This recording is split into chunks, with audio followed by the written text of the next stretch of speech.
नमस्कार, मैं हूं अनुराधा प्रसाद। आप देख रहे हैं इतिहास गवाह है तमिलनाडु स्पेशल। ये तमिल राजनीति का तिलिस्म ही है जिसे पिछले 40 साल में न तो कांग्रेस तोड़ पाई है और न ही बीजेपी।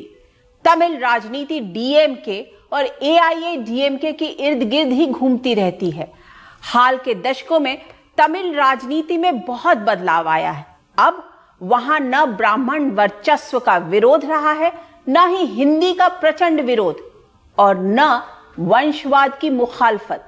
द्रमुक और अन्ना द्रमुक दोनों ही इससे अछूते नहीं हैं। इस बार के चुनाव में भी वोट बैंक में सेंध लगाने के लिए दोनों पार्टियां लोगों को मुफ्त की रेवड़ियों का सब्जबाग दिखा रहे हैं। चेन्नई को हिंदुस्तान का ऑटोमोबाइल कैपिटल कहा जाता है। वहां की पॉलिटिक्स भी गाड़ियों की मशीनरी की तरह ही उलझी हुई है। उसे समझना आसान नहीं है।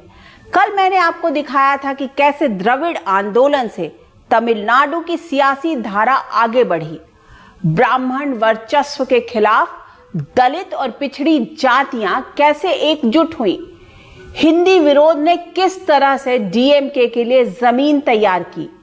आज मैं आपको बताऊंगी कि एमजी रामचंद्रन की मौत के बाद उनकी पार्टी में कब्जे के लिए किस तरह का संघर्ष हुआ, कैसे ब्राह्मण बाला जयललिता सब पर भारी पड़ी। साथ ही यह भी समझाने की कोशिश करूंगी कि 2021 में सूबे का सियासी समीकरण क्या कहता है।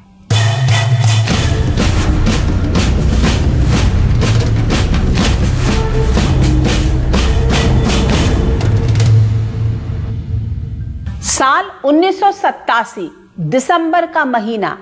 एमजी रामचंद्रन के निधन से सूबे में जहां एक ओर शोक की लहर थी, वहीं दूसरी ओर उनकी पार्टी में विरासत संभालने को लेकर महासंग्राम छिड़ गया। एमजी रामचंद्रन के साथ कई फिल्मों में हीरोइन का किरदार निभा चुकी जयललिता की सक्रिय राजनीति में एंट्री 80 के दशक में ही हो चुकी थी। तमिल ब्राह्मण परिवार से ताल्लुक रखने वाली और फर्राटेदार अंग्रेजी बोलने वाली जयललिता की भाषण देने की कला से प्रभावित होकर एमजीआर ने उन्हें राज्यसभा भेज दिया था। देखते ही देखते एआईएडीएमके में जयललिता की हैसियत नंबर 2 की हो गई। पार्टी में उनके विरोधियों की तादाद भी बढ़ने लगी, लेकिन एमजीआर की विराट शख्सियत को देखते हुए कोई उनके फैसले पर उंगली उठाने की हिम्मत नहीं जुटा पाया। एमजीआर के निधन के साथ ही उनके विरोधी जयललिता पर हमलावर हो गए और उन्हें अपमानित करने का कोई मौका नहीं छोड़ा। इसी संघर्ष और अपमान की आग ने जयललिता को तमिल राजनीति का आयरन लेडी बना दिया।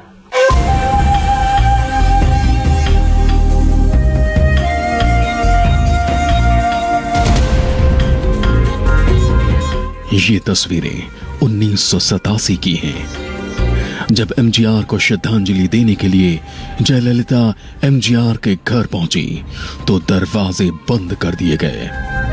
उनके साथ धक्का मुक्की भी हुई। उस अपमान की आग ने उन्हें आयरन लेडी बना दिया। जयललिता एमजी रामचंद्रन की राजनीतिक विरासत की खुद को दावेदार बता रही थी, पर जयललिता के विरोधियों ने एमजी रामचंद्रन की पत्नी जानकी को मुख्यमंत्री की कुर्सी पर बिठाया, जो सिर्फ 27 दिन ही मुख्यमंत्री की कुर्सी पर रह पाई। 1989 के चुनाव में एआईएडीएमके बुरी तरह हार गई। ऐसे में विरोधियों को मजबूरी में जयललिता को विधानसभा में विपक्ष का नेता बनाना पड़ा। रामचंद्रन जी के जीते ही, उनके जीवित रहते हुए भी राजनीति में उनका दखल बढ़ना शुरू हो गया था। उनके जाने के बाद वह पार्टी 2 धड़ों में बंट जाती है और एक जो रामचंद्रन जी की पत्नी हैं जानकी, एक दल उनका एक पार्ट उनके साथ चला जाता है दल का, दूसरा जयललिता जी के साथ रहता है। लेकिन जनता का जो सीधा संपर्क था वो जयललिता के साथ था। जनता रामचंद्रन और एमजी रामचंद्रन और जयललिता को एक साथ मान करके चलती थी। इस नाते जो जनता का स्वाभाविक लगाव था वो जयललिता के साथ बना। 25 जनवरी 1989 तमिलनाडु विधानसभा में बजट पेश किया जाना था। सूबे में डीएमके की सरकार थी और मुख्यमंत्री की कुर्सी पर थे करुणानिधि। मुख्यमंत्री अपना भाषण पढ़ रहे थे। उस दौरान विपक्ष की नेता जयललिता ने शिकायत की कि उनके फोन टैप किए जा रहे हैं। स्पीकर ने बहस की इजाजत नहीं दी तो जयललिता के समर्थक भड़क गए। जब वो सदन से बाहर निकली तो डीएमके के तत्कालीन सार्वजनिक कार्य मंत्री दुरई मुरुगन ने उनकी साड़ी खींची, जिससे उनका पल्लू नीचे गिर गया। वो खुद भी नीचे गिर गईं। उसके बाद जयललिता ने कसम खाई कि जब तक महिलाओं की गरिमा की रक्षा सुनिश्चित नहीं होती तब तक विधानसभा में पैर नहीं रखेंगी। जयललिता न तो कभी हार से विचलित हुई और न अपमान से। पूरा बहीखाता अपने दिमाग में रखते हुए आगे बढ़ती रहीं। साल 1991 में तमिलनाडु में विधानसभा चुनाव से ठीक पहले कांग्रेस से गठबंधन किया, जिसका उन्हें फायदा मिला। एआईएडीएमके को चुनावों में जीत मिली और जयललिता मुख्यमंत्री की कुर्सी पर बैठी। पूरे 5 साल अपने हिसाब से तमिलनाडु को चलाया। कई कड़े और बड़े फैसले लेकर अपने करीबियों को संदेश दे दिया कि पार्टी हो या सरकार, वही सब कुछ है। 91 में इनका ट्रेमेंडस राइज, क्योंकि इनसे कोई क्लोजेस्ट फ्रेंड नहीं हो सकते थे एमजीआर का। ये जो जयललिता थी, till his death she was the star campaigner for ADMK। इसको हिंदी मालूम है, इंग्लिश वेरी फ्लुएंट और तमिल बोलती है, और she is half Kannadiga half Tamil. तो इनका पूरा जो बैकग्राउंड है वो एकदम एक सही टाइम पे यूज़ किया है जयललिता। 1996 में जयललिता विधानसभा चुनाव हार गईं। डीएमके सत्ता में आई और करुणानिधि मुख्यमंत्री की कुर्सी पर बैठे। जयललिता के खिलाफ पुरानी फाइलें खुलने लगी। भ्रष्टाचार के कई मामले सामने आए। जयललिता पर दबाव बढ़ता जा रहा था। ऐसे में सियासत की चतुर खिलाड़ी जयललिता अटल बिहारी वाजपेयी की अगुवाई वाले एनडीए के जहाज पर सवार हो गईं। कहा जाता है कि उस दौर में जयललिता समर्थन के बदले वाजपेयी सरकार से तमिलनाडु के डीएमके सरकार को बर्खास्त करने की मांग पर अड़ी रहीं। रूठने मनाने का लंबा सिलसिला चला। मार्च 1999 में एक चाय पार्टी में सोनिया गांधी और जयललिता की मुलाकात हुई। इस मुलाकात में ही जयललिता ने वाजपेयी सरकार से समर्थन खींचने का फैसला कर लिया। चाय पार्टी से ऐसा सियासी तूफान खड़ा हुआ कि 17 अप्रैल 1999 को अटल बिहारी वाजपेयी की सरकार सिर्फ एक वोट से गिर गई। मैं अपना त्यागपत्र राष्ट्रपति महोदय को देने जा रहा हूं। जयललिता ने साबित कर दिया कि वो अपनी शर्तों पर राजनीति करेंगी और अपने हिसाब से करेंगी।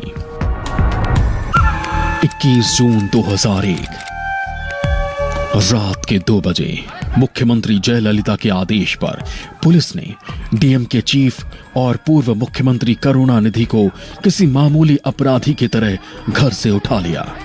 इन तस्वीरों ने पूरे देश को दंग कर दिया। ये जयललिता का पिछले अपमान का बदला था। शायद वो अपने विरोधियों को माफ करने में यकीन नहीं रखती थी। तमिलनाडु की दोनों बड़ी पार्टियां यानी डीएमके और एआईएडीएमके ने अपनी सहूलियत के हिसाब से ही दिल्ली में राष्ट्रीय पार्टियों के साथ गठबंधन किया और अपनी शर्तों पर केंद्र को समर्थन दिया। सूबे की ड्राइविंग सीट पर कभी जयललिता रही, कभी करुणानिधि। भ्रष्टाचार के आरोप में जब जयललिता को मुख्यमंत्री की कुर्सी छोड़नी पड़ी तो उन्होंने अपने करीबी ओ पन्नीर सेल्वम को सूबे की जिम्मेदारी सौंप दी।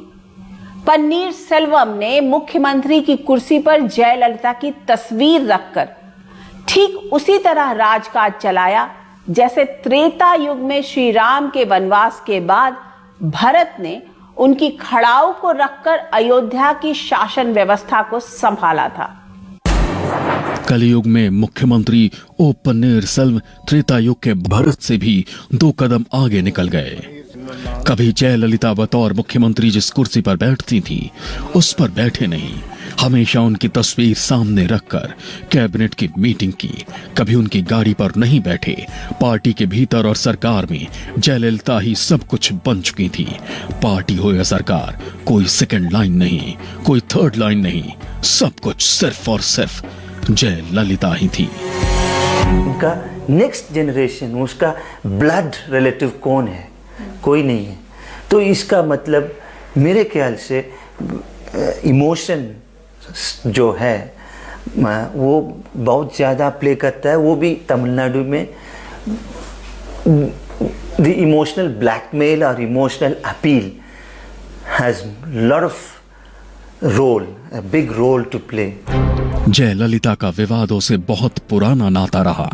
ऐसा ही एक बड़ा विवाद 1995 में भी सामने आया। 7 सितंबर 1995। ये तस्वीर कभी जयललिता के दत्तक पुत्र रहे सुधाकरन की शादी की है। इस शादी से हिंदुस्तान में महंगी शादियों का नया ट्रेंड शुरू हुआ। इसका पंडाल 50 एकड़ में बना था। 1.5 लाख से अधिक मेहमान इस भव्य शादी में शामिल हुए। इस आलीशान शादी समारोह के बाद जयललिता विरोधियों के निशाने पर आ गईं। कुछ महीने बाद ही उनके घर पर छापा पड़ा तो वहां से 10,000 से ज्यादा साड़ियां और 750 सैंडल मिले।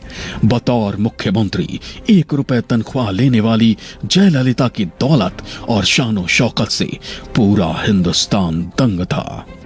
उसके बाद कई घोटालों की जांच की आंच जयललिता तक पहुंचने लगी। 1998 में जयललिता और उनकी सहेली शशिकला समेत कईयों पर तानसी जमीन घोटाले का आरोप लगा। जयललिता पर घोटाले के कई और गंभीर आरोप लगे। उन्हें 2 साल के लिए जेल भी जाना पड़ा। कहा जाता है कि एक समय में शशिकला भी जयललिता जैसी ही ताकतवर बन चुकी थी, लेकिन बाद में दोनों के रिश्तों में खटास इस कदर बढ़ी कि 2011 में जयललिता ने शशिकला और उनके परिवार को अपने घर और पार्टी से बाहर का रास्ता दिखा दिया, लेकिन बाद में माफी मांगने पर दोबारा दोस्त की तरह अपना भी लिया। जयललिता ने तमिल राजनीति के मूल विचारों में जरा भी मिलावट की कोशिश नहीं की। सिनेमा की दुनिया से सियासत में आई जयललिता को लोगों के दिलों पर राज करने की हर अदा अच्छी तरह से आती थी। उन्होंने 2013 में गरीबों के लिए कई कल्याणकारी योजनाएं चलाईं।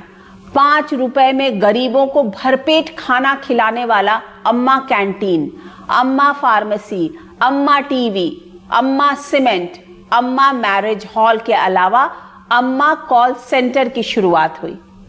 उन्होंने दूसरी पार्टियों को भी मुफ्त की रेवड़ियां बांटकर आम लोगों से जुड़ने की कला सिखा दी।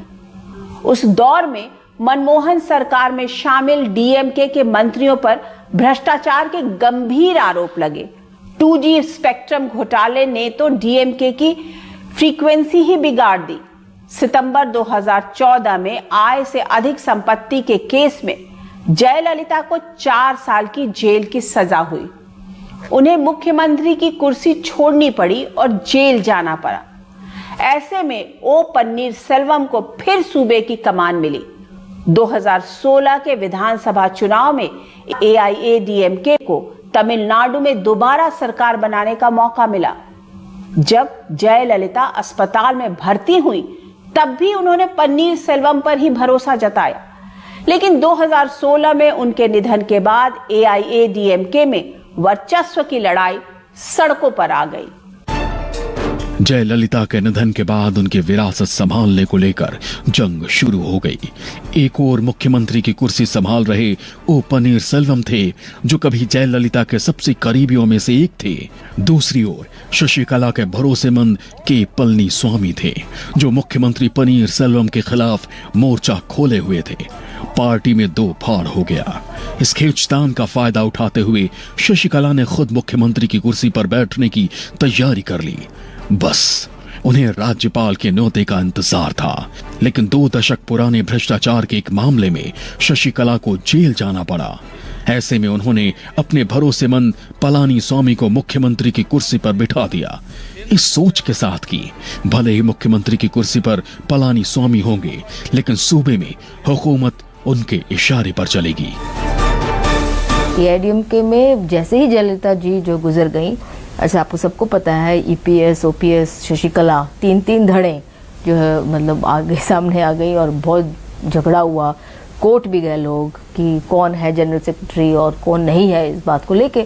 तो एआईडीएमके में देखा जाए तो क्राइसिस थोड़ा सा ज्यादा है।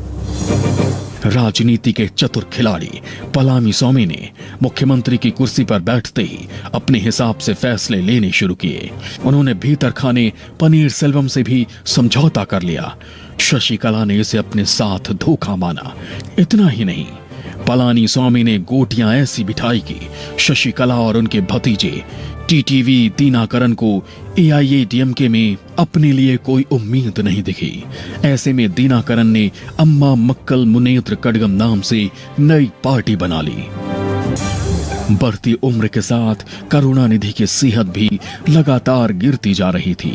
डीएमके में भी उनकी विरासत संभालने को लेकर शीत युद्ध जारी था। 7 अगस्त 2018 को करुणानिधि ने आखिरी सांस ली। उनकी राजनीतिक विरासत मिली मुथुवेल करुणानिधि स्टालिन को। उन्होंने ये मुकाम हासिल किया अपने सौतेले भाई एमके अलागिरी को पछाड़कर। करुणानिधि के निधन के बाद डीएमके की कमान पूरी तरह से स्टालिन के हाथों में है, लेकिन उनके सामने बहुत सारी चुनौतियां हैं।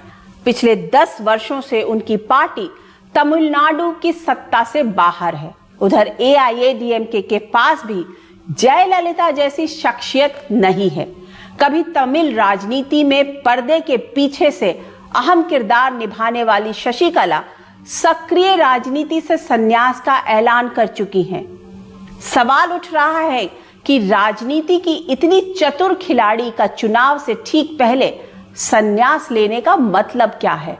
क्या तमिलनाडु की सियासी बिसात पर शशिकला की कोई ये नई चाल है? तमिल राजनीति में जातीय समीकरणों की भी अहम भूमिका रही है। गाउंडर, थेवर, नादर और वन्नियार जातियां सूबे की वोट बैंक पॉलिटिक्स को बहुत हद तक प्रभावित करती हैं। शशिकला थेवर जाति से हैं, तो मौजूदा मुख्यमंत्री पलानी स्वामी गाउंडर समुदाय से। पश्चिमी तमिलनाडु में 72 में से 54 सीटों पर इस जाति का प्रभाव है। तमिलनाडु के सामाजिक समीकरणों में बीजेपी अपने लिए नया सियासी आसमान तलाश रही है। बीजेपी और एआईएडीएमके के बीच गठबंधन है। इस बीच तमिलनाडु की 7 जातियों को संविधान संशोधन के जरिए देवेंद्र कुला वेल्लार समुदाय में शामिल करने के प्रस्ताव को संसद की मंजूरी मिल चुकी है।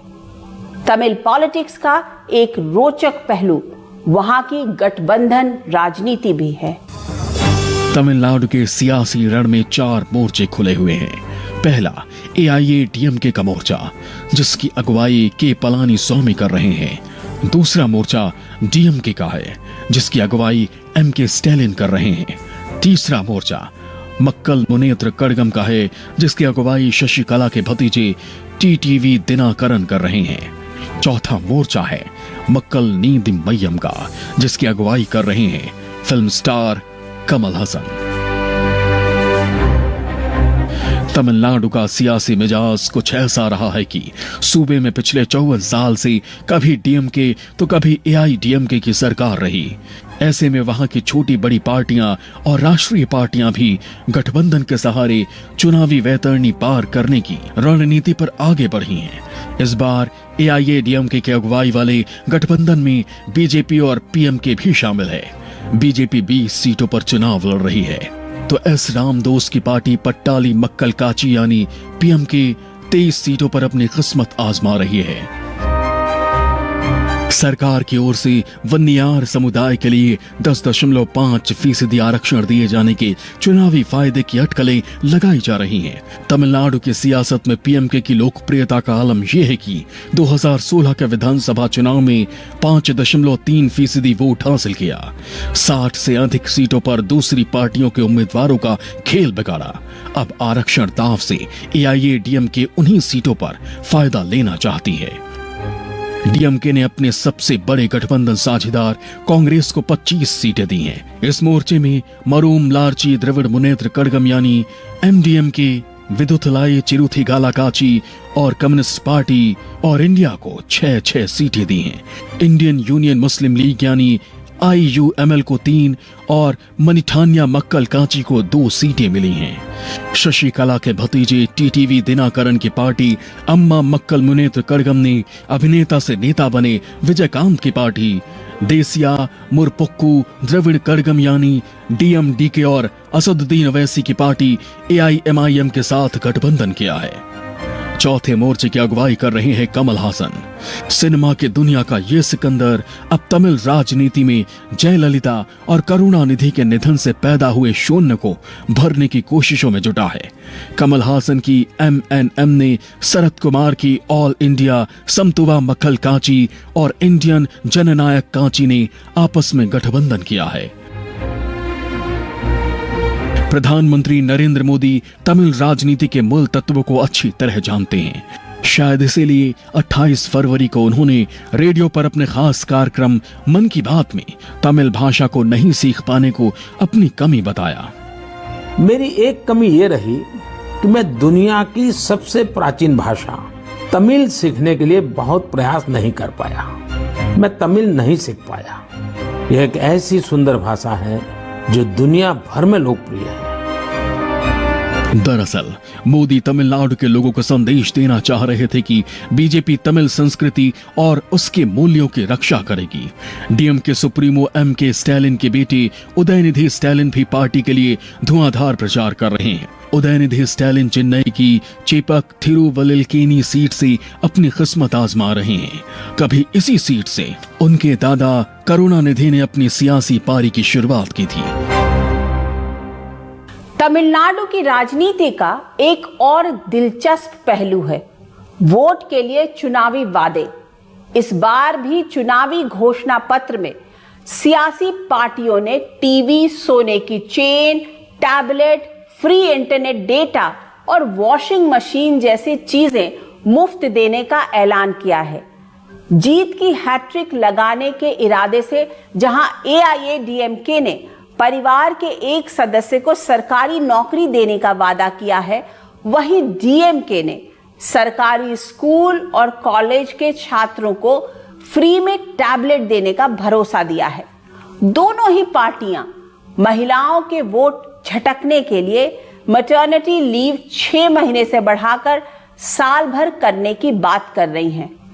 DMK ने जयललिता के दौर में शुरू हुई अम्मा कैंटीन की तर्ज पर कलैनार कैंटीन खोलने का भी वादा किया है, जिससे समाज के आखिरी पायदान पर खड़े भूखे व्यक्तियों से कनेक्शन जोड़ा जा सके। फिलहाल तमिलनाडु के लोग सभी पार्टियों के नेताओं की कथनी और करनी का हिसाब लगा रहे हैं, क्योंकि 6 अप्रैल को उन्हें EVM का बटन दबाकर अपना आखिरी फैसला सुनाना है। अगर तमिलनाडु की सत्ता में DMK की वापसी हो जाती है और मुख्यमंत्री की कुर्सी तक पहुंचने में स्टालिन कामयाब होते हैं, तो इससे सूबे में वंशवाद की राजनीति का श्री गणेश होगा, जो तमिल राजनीति के मिजाज से बिल्कुल अलग होगा। फिलहाल मेरी आपसे यही अपील है कि अपने मताधिकार का जरूर प्रयोग करें, जिससे लोकतंत्र की मजबूती और एक बेहतर सरकार का चुनाव हो सके। आज के इस एपिसोड में बस इतना ही। अगले हफ्ते इतिहास गवाह है में मैं वापस लौटूंगी बंगाल पर और आपको दिखाऊंगी बंगाल में पहले गैर कांग्रेसी सरकार के गठबंधन की कहानी। तब तक के लिए मुझे दीजिए इजाजत। न्यूज़ 24 के तमाम दर्शकों को मेरी ओर से होली की बहुत बहुत शुभकामनाएं। आपका जीवन हमेशा खुशियों के रंग से भरा रहे। नमस्कार।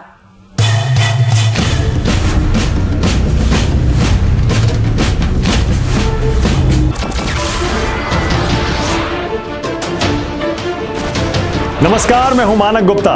अगर आपको हमारा ये वीडियो पसंद आया हो तो इसे लाइक और शेयर जरूर करें और हाँ, हमें सब्सक्राइब और फॉलो करना ना भूलें ताकि आप देश और दुनिया की कोई खबर मिस ना करें। तो जुड़े रहिए हमारे साथ और देखते रहिए News 24।